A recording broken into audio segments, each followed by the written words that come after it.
Hello दोस्तों, आपका हार्दिक स्वागत है एक बार फिर पाठशाला क्लासेज में। और आज हम संविधान की अगली क्लास लेकर आए और इसमें आज पढ़ेंगे भाग 5, संविधान का भाग 5 केंद्रीय प्रशासन में हम आज राष्ट्रपति को पढ़ेंगे। ठीक है, थोड़ा सा केंद्रीय प्रशासन के बारे में समझेंगे, फिर हम राष्ट्रपति के बारे में चर्चा करेंगे। इससे पहले वाले सारे वीडियो देखने के लिए इसके कमेंट बॉक्स में पिन किया हुआ कमेंट मिल जाएगा या डिस्क्रिप्शन में आपको इसकी लिंक मिल जाएगी, वहाँ से देख लेना।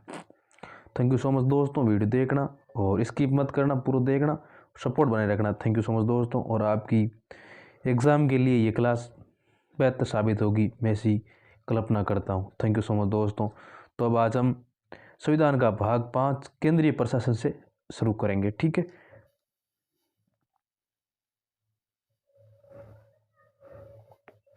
केंद्रीय प्रशासन 52 से 151 तक है।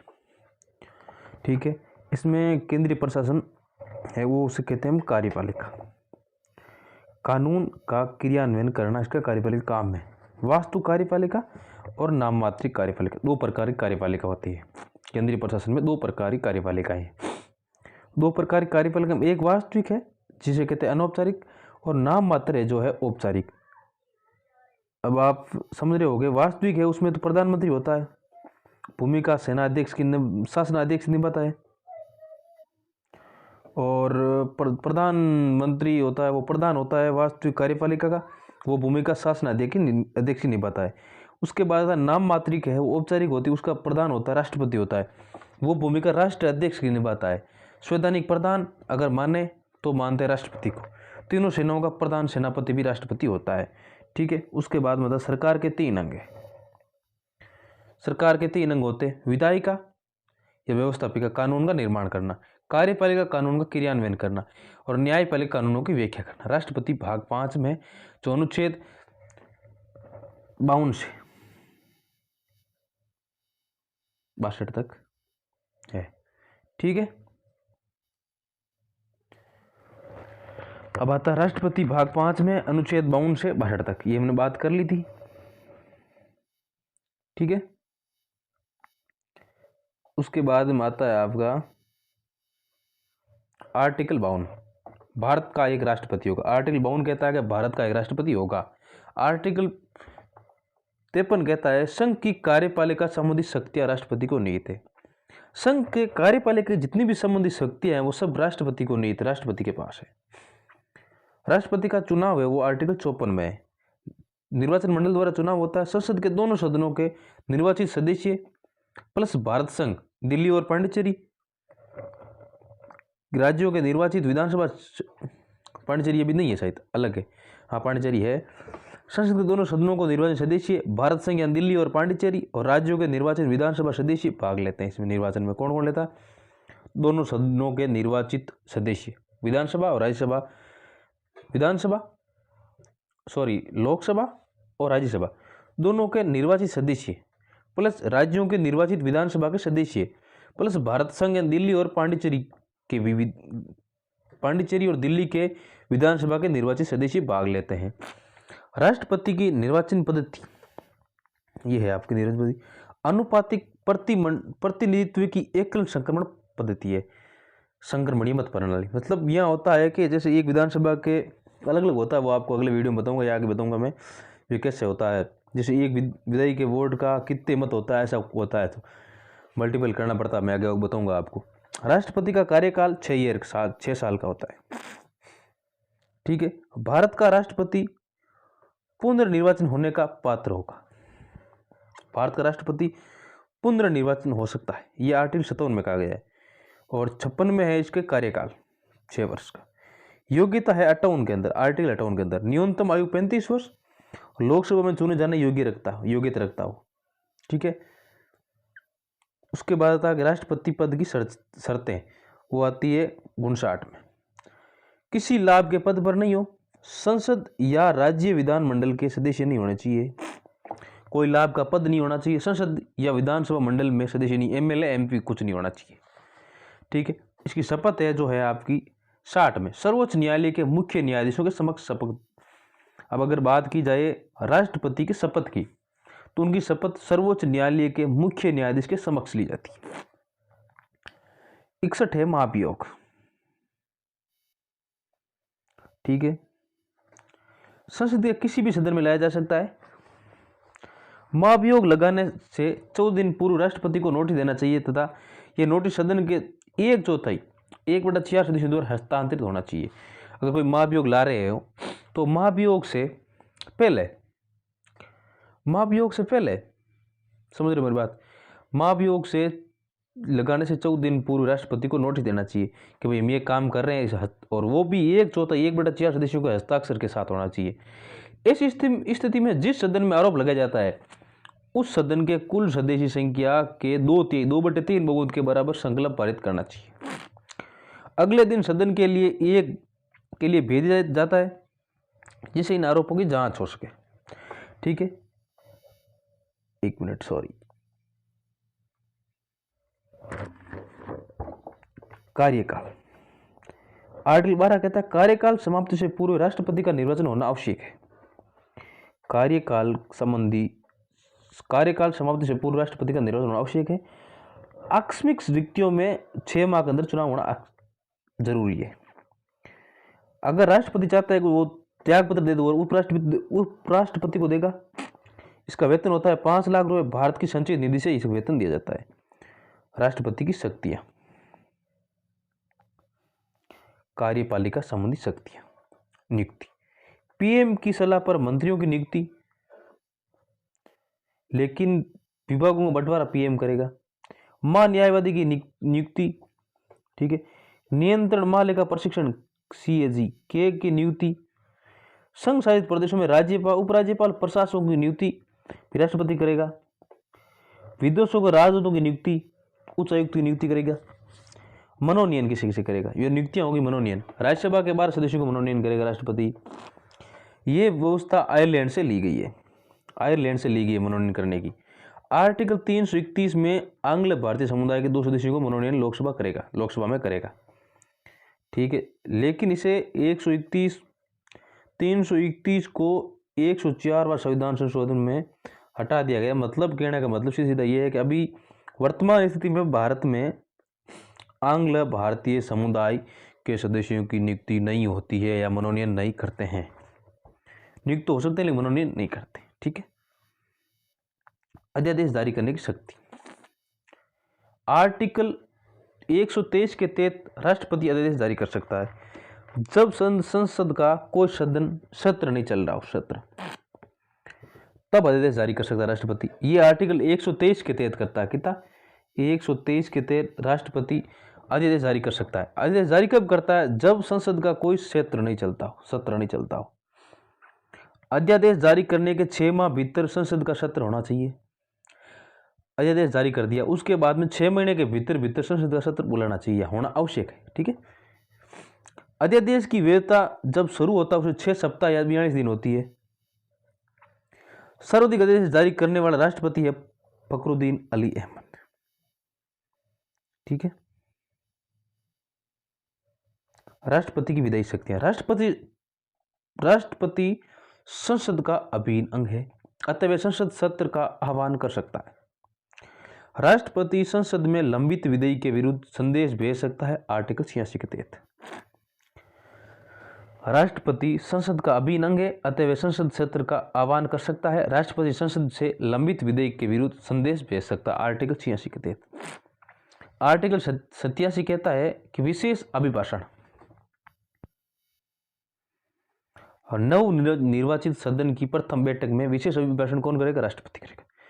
9 वर्ष के प्रथम सत्र की पहली बैठक में भी करेगा। सदन के द्वारा पारित विधेयक को स्वीकृति दे सकता है राष्ट्रपति, या पुनर्विचार हेतु लौटा सकता है, सिर्फ धन विधेयक को छोड़कर। धन विधेयक को राष्ट्रपति पुनर्विचार के लिए नहीं भेज सकता। ये इंपोर्टेंट क्वेश्चन है। अब आता है आर्टिकल 72 उसमें है राष्ट्रपति की न्यायिक शक्तियां। न्याय के आरंभ क्या करें? राष्ट्रपति किसी अपराधी का लघुकरण या परिहार या दंड प्रकृति को बदलाव या आम माफी दे सकता है।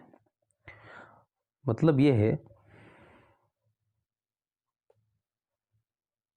कि राष्ट्रपति है वो किसी की अपराधी की सजा को कम कर सकता है और कम कर सकता है दंड को, सजा को कम कर सकता है, लघु कर सकता है कम, और परिहार्य दंड को प्रकृति को बदलाव कर सकता है और उम्र कैद को कम कर सकता है, फांसी की सजा को कम कर सकता है। ठीक है, जबकि राज्यपाल है वो फांसी की सजा को कम नहीं कर सकता, बाकी के सजा को कम कर सकता है। निर्वाचन आयोग के परामर्श पर संसद के सदस्यों की ये योग्यता का निर्धारण करता है, लेकिन दल बदल की नहीं। निर्वाचन आयोग के परामर्श से संसद के सदस्यों की ये योग्यता का निर्धारण कर सकता है, लेकिन दल बदल की नहीं करेगा। युद्ध के प्रारंभ व समाप्ति की घोषणा करता है केंद्रीय मंत्रिपरिषद की सलाह पर। राष्ट्रपति की वित्तीय शक्तियां, बजट संसद के समक्ष रखवाता है आर्टिकल 112 के तहत, जबकि यहाँ है ना बजट नाम का संसद में कोई शब्द नहीं है, सॉरी संविधान में कोई शब्द नहीं है, ध्यान रखना, ये वित्तीय, ठीक है, वित्तीय विधेयक आता है यहाँ से, बजट नाम का संविधान में कोई शब्द नहीं है, ज्ञान रखना इस चीज का। धन विधेयक आर्टिकल 108, राष्ट्रपति की पूर्व स्वीकृति से लोकसभा में रखा जा सकता है। देश की आकस्मिक निधि राष्ट्रपति के नियंत्रण में होती है, आर्टिकल 266 में कहा गया है, 267 में कहा गया है। आर्टिकल 280 कहता है कि प्रत्येक 5 वर्ष बाद वित्त आयोग का गठन होगा। ठीक है, एक अध्यक्ष और सदस्य होंगे। राष्ट्रपति की आपातकालीन शक्तियां आर्टिकल 352 से 360 तक है। राष्ट्रीय आपातकाल 352, राष्ट्रीय आपातकाल 352। वर्तमान में राष्ट्रीय आपातकाल युद्ध या बाह्य आक्रमण या सशस्त्र विद्रोह के आधार पर राष्ट्रपति के केंद्रीय मंत्रिमंडल की लिखित सिफारिश पर राष्ट्रपति घोषणा करेगा। ऐसे में उद्घोषणा 1 माह तक रहेगी। अगर वर्तमान में राष्ट्रीय आपातकाल किस कारण लगता है, युद्ध या बाह्य आक्रमण हो या सशस्त्र विद्रोह हो, राष्ट्रपति के केंद्रीय मंत्रिमंडल की लिखित सिफारिश पर, अगर केंद्रीय मंत्रिमंडल लिखित में राष्ट्रपति को देता है कि भारत में राष्ट्रीय आपातकाल लगाने की जरूरत है 352 के तहत, तो उसके टाइम के कारण क्या होना चाहिए, युद्ध या बाह्य आक्रमण हो या कोई विद्रोह हो गया हो सशस्त्र युद्ध, उसमें होता है। ऐसी राष्ट्रपति घोषणा करेगा तो ऐसे में 1 माह तक की घोषणा करेगा। यदि 1 माह के भीतर संसद में दोनों सदनों द्वारा अलग अलग बहुमत स्वीकार कर 6 माह तक बढ़ाई जा सकती है। पहले राष्ट्रपति अगर राष्ट्रीय आपातकाल की घोषणा करता है 352 के तहत तो 1 माह के लिए करेगा, वो भी केंद्रीय मंत्रिमंडल की लिखित सिफारिश पर करेगा। अगर उसको बढ़ाना है तो दोनों सदनों को अलग अलग बहुमत से स्वीकार करके 6 माह तक बढ़ाई जा सकती है। दोनों सदनों द्वारा अलग अलग स्वीकार करके 6 माह तक बढ़ाई जा सकती है। राष्ट्रीय आपातकाल की अधिकतम अवधि का उल्लेख नहीं है। बड़ा शानदार क्वेश्चन है और इंपोर्टेंट लिख सकते हो आप इसे, कहीं कहीं पूछ जाएगा ऐसा क्वेश्चन कि राष्ट्रीय आपातकाल की अधिकतम अवधि का उल्लेख कितना है। कोई उल्लेख नहीं है, कितना भी रह सकता है। ये 6 माह से बढ़ाई, फिर 6 माह के लिए दोनों सदनों से बहुमत आएगा, 6 माह के लिए फिर बढ़ाई जाएगी, ऐसा मामला होता है। अब तक देश में 3 बार राष्ट्रीय आपातकाल लग चुका है। देखना आप, 26 अक्टूबर 1962 को युद्ध भारत और चीन के मध्य होता है। राष्ट्रपति था डॉक्टर सर्वपल्ली राधाकृष्णन और पीएम था नेहरू। 28 अक्टूबर 1962 को भारत का पहला राष्ट्रीय आपातकाल 352 के तहत लगता है। वो जब लगता है जब चीन और भारत के मध्य युद्ध होता है, और इसमें युद्ध में राष्ट्रपति था डॉक्टर सर्वपल्ली राधाकृष्णन और पीएम थे डॉक्टर जवाहरलाल नेहरू। ठीक है, फिर सेकंड लगता है, वो लगता है आपका 3 दिसंबर 1971 को। 3 दिसंबर 1971 को भारत और पाकिस्तान के बीच में युद्ध होता है, और उस समय राष्ट्रपति था वीवी गिरी और पीएम थी इंदिरा गांधी।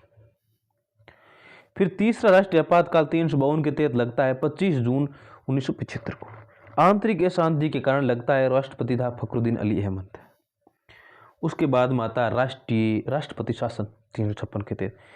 वो राष्ट्रीय आपातकाल तो पूरा देश में लगता है, राष्ट्रीय शासन किसी राज्य संघ क्षेत्र में, विशेष क्षेत्र में लगता है। जैसे एक राज्य में अगर राजस्थान में लगाना हो तो एक में ही लगेगा, पूरा भारत में नहीं। जबकि राष्ट्रीय आपात 352 के तहत पूरे भारत में एक साथ लगेगा। जब किसी राज्य या उसके भाग का संवैधानिक तंत्र विफल हो जाए, समझने की बात यह है, कोई राज्य है वहां पर है ना, अगर संवैधानिक रूप से शासन नहीं चल रहा है तो राज्यपाल के प्रतिवेदन पर राष्ट्रपति केंद्रीय मंत्रिपरिषद की सलाह पर राष्ट्रपति शासन की घोषणा करेगा। मतलब कहना का मेरा यह है कि 356 के तहत अगर राष्ट्रीय आपातकाल कोई राज्य या संघ में लगाना पड़े, उसके लिए पहले वहां का राज्यपाल प्रतिवेदन भेजेगा राष्ट्रपति को, राष्ट्रपति फिर केंद्रीय मंत्री परिषद की सलाह लेगा, फिर वहां राष्ट्रीय आपातकाल लगाएगा, या राष्ट्रीय आपातकाल नहीं, राष्ट्रपति शासन की घोषणा करेगा। ऐसे में उद्घोषणा 2 माह तक लागू होगी। ऐसा में अगर मामला बने तो 2 माह तक राष्ट्रपति शासन लग सकता है। संसद के दोनों सदनों द्वारा अलग अलग स्वीकार किया जाए तो 6 माह तक और बढ़ाई जा सकती है, और इसकी अधिकतम अवधि, राष्ट्रपति शासन की अधिकतम अवधि 3 वर्ष होती है। ठीक है। अपवाद पंजाब में है, उसमें 87 से 92 तक लगा था। ठीक है, 5 वर्ष के लिए अपवाद है उस वक्त। सॉरी, किसी ने बीच में बुला लिया था तो हम कहाँ थे। हाँ, अधिकतम अवधि 3 वर्ष तक होती है, लेकिन अपवाद है पंजाब, वहाँ पर 87 से 92 तक रहा था। ठीक है। सर्वप्रथम राष्ट्रपति शासन पंजाब में लगता है पेम्पू प्रांत में 1951 में। सर्वाधिक बार मणिपुर में लगा है 10 बार, यूपी में 9 बार और केरल में भी 9 बार। सर्वाधिक बार राष्ट्रपति शासन कहाँ लगा है तो लगा है मणिपुर में, यूपी में 9 बार और केरल में 9 बार। ठीक है। सबसे कम बार छत्तीसगढ़ में 0 बार और तेलंगाना में 0 बार। तेलंगाना भी बना है, छत्तीसगढ़ पुराना है फिर भी नहीं लगा। ठीक है। राज्य में राजस्थान में राष्ट्रपति शासन 4 बार लगा। राजस्थान में कब कब देखना एक बार। राजस्थान में राष्ट्रपति शासन 4 बार लगा है, 13 मार्च 1966 से 26 मार्च तक, 13 मार्च से 26 अप्रैल 1967। ये चौथी विधानसभा क्षेत्र में लगा था, 13 मार्च से 26 अप्रैल 1967 को। उसके बाद में लगता है 5 विधानसभा में फिर से 13 अप्रैल 1977 से 23 जून 1977 तक, 13 अप्रैल 30 अप्रैल से 23 जून तक। दूसरा लगता है वो लगता है 77 में 5 विधानसभा में। तीसरा लगता है 6ठी विधानसभा में 80 में, और वो लगता है 17 फरवरी 1980 से 5 जून 1980 तक। उसके बाद में लगता है आपका 92 में 15 दिसंबर 1992 से, सॉरी ये गलत हो गया है, 91 था यहाँ, 4 दिसंबर 1992 तक। सॉरी यहाँ 92 से 93 था, लेकिन यहाँ थोड़ा ये मिस प्रिंट कर लेना आप यहाँ से। 15 दिसंबर 1992 से 4 दिसंबर 1993 तक, 1993 तक, ये थोड़ा कर देना आप। ठीक है, यहाँ गलत हो गया था, मिस्टेक से लिख दिया था मैंने। 13 मार्च 1966 से 26 अप्रैल 1966 तक चौथी विधानसभा में प्रथम लगा था। सेकंड 30 अप्रैल से 23 जून 77 में 5 विधानसभा में। तृतीय 17 अप्रैल से 5 जून 80 में 6ठ विधानसभा में। 15 दिसंबर से 4 दिसंबर 15 दिसंबर 92 से 4 दिसंबर 1993 तक 9 विधानसभा लगा था। ठीक है। उसके बाद में आता है वित्तीय आपातकाल। भारत में अभी तक एक बार भी वित्तीय आपातकाल नहीं लगा। ठीक है, वित्तीय आपातकाल आर्टिकल 360 के तहत वित्तीय आपातकाल की घोषणा होती है जब देश में वित्तीय संकट पैदा हो जाए और राष्ट्रपति केंद्रीय मंत्री परिषद की सलाह पर घोषणा करेगा। ऐसे में उद्घोषणा 2 माह तक होगी। पहले वित्तीय आपातकाल भी 2 महीने तक लगेगा। 2 माह के भीतर संसद ने स्वीकार कर ले तो निश्चितकालीन अनिश्चितकालीन होगी। बात यह कि वित्तीय आपातकाल अगर देश में लगाना पड़े तो इसका कारण तो ये होगी कि भारत जैसे हमारा देश भारत, यहाँ अगर वित्तीय संकट आ जाए, पैसों की कमी आ जाए, तो फिर राष्ट्रपति केंद्रीय मंत्री परिषद की सलाह लेगा कि क्या करना चाहिए। अगर केंद्रीय मंत्री परिषद कह दे कि हाँ यहाँ अब वित्तीय आपातकाल लगने की स्थिति है, लगना चाहिए, तो फिर वहाँ सर्वप्रथम राष्ट्रपति के द्वारा 2 माह तक वित्तीय आपातकाल लगाया जाता है। 2 माह के भीतर संसद ने स्वीकार कर ले भाई ठीक है, हो गया स्थिति ठीक, अन्यथा अनिश्चितकालीन लगती है, फिर वो जब चाहे वापस हो सकती है। आर्टिकल 280 के तहत राष्ट्रपति प्रति 5 वर्ष बाद एक वित्त आयोग का गठन करता है। देश के 15 वित्त आयोग के अध्यक्ष के.एन. सिंह है। ठीक है। अब बात यह कि भारत में वित्तीय आपातकाल अभी तक नहीं लगा है। ठीक है। अब राष्ट्रपति परिचय, हम राष्ट्रपति कौन कौन से कब क्या बने उसके। डॉक्टर राजेंद्र प्रसाद 1950 से 52 तक, 52 से 62 तक, एकमात्र राष्ट्रपति जो पुनर्निर्वाचित हुए थे। ठीक है। सर्वपल्ली राधाकृष्णन 1962 से 66 तक 2 बार राष्ट्रपति बने। पहली बार राष्ट्रीय आपातकाल लगा था। उपराष्ट्रपति के बाद राष्ट्रपति बनने वाला पहले राष्ट्रपति, याद रखना है। ठीक है। डॉक्टर जाकिर हुसैन प्रथम अल्पसंख्यक, पद पर रहते हुए मृत्यु, 66 गुणशितर तक बने थे। वीवी गिरी 1969 से 74 तक प्रथम गैर कांग्रेसी राष्ट्रपति बने थे। प्रथम कार्यवाहक राष्ट्रपति भी थे और गैर कांग्रेस थे, वीवी गिरी। फखरुद्दीन अहमद अली 74 से 77 तक दूसरे अल्पसंख्यक राष्ट्रपति पद पर रहते हुए मृत्यु। दोनों अल्पसंख्यक राष्ट्रपतियों की पद पर रहते हुए मृत्यु हुई है। ठीक है, पहले प्रथम गैर कांग्रेसी कौन था? वीवी गिरी था। ठीक है, उसके बाद में आता है नीलम संजीव रेड्डी 77 से 82 तक। सबसे युवा राष्ट्रपति नीलम संजीव रेड्डी, प्रथम एकमात्र राष्ट्रपति जो निर्विरोध निर्वाचित राष्ट्रपति। 1980 में तमिलनाडु के राज्यपाल प्रभुदास पटवारी को बर्खास्त किया था। नीलम संजीव रेड्डी ने 1982 में तमिलनाडु के राज्यपाल प्रभुदास पटवारी को बर्खास्त किया था। ज्ञानी जेल सिंह, प्रथम एकमात्र सिख राष्ट्रपति। इन्होंने वीटो पावर का प्रयोग किया था। डाक और बैंकिंग सिस्टम का आया था उसमें वीटो पावर। ये देखो, जो कि वीटो पावर है 1986 में इन्होंने इस्तेमाल किया था। जो डाक और बैंकिंग का एक आया था उसमें हस्ताक्षर नहीं किया था इन्होंने। और ये वीटो पावर है जो भारत के संविधान में कहीं इसका उल्लेख नहीं है। ठीक है, आर वेंकटरमन 1987 से 92 तक। शंकर दयाल शर्मा 92 से 97 तक। 73वां व 74वां संविधान संशोधन 1992 इनके काल में हुआ था। स्थानीय स्वशासन को संवैधानिक मान्यता प्राप्त हुई थी 1992 में 73वां 74वें संविधान संशोधन के माध्यम से। के आर नारायण 77 से 2002 प्रथम राष्ट्रपति जिन्होंने अपना मताधिकार का प्रयोग किया। प्रथम दलित राष्ट्रपति, सबसे वृद्ध राष्ट्रपति। अब उसके बाद था एपीजे अब्दुल कलाम आजाद। इनको मिसाइल मैन कहते हैं। बुक थी wings of fire. Missile women T Thomas. ठीक है, प्रतिभा देवी सिंह पाटिल 2007 से 2017 तक पूर्व में राजस्थान की राज्यपाल थी। ठीक है, प्रणब मुखर्जी 2012 से 2017 तक बने थे। इन्होंने श्रीमान शब्द का प्रयोग किया था महामहिम के स्थान पर। पहले महामहिम प्रणब मुखर्जी लगता है, इन बाद श्रीमान। ठीक है, उनके बाद ये इंपॉर्टेंट है, थोड़ा ऊपर लिख दिया था मैंने, ये इनका है। ठीक है, याद रखना। रामनाथ कोविंद 2017 से 2022 तक। संबंध है उत्तर प्रदेश से। व्यक्तिगत रूप से 14वें, पद के आधार पर 15वें द्रौपदी मुर्मू।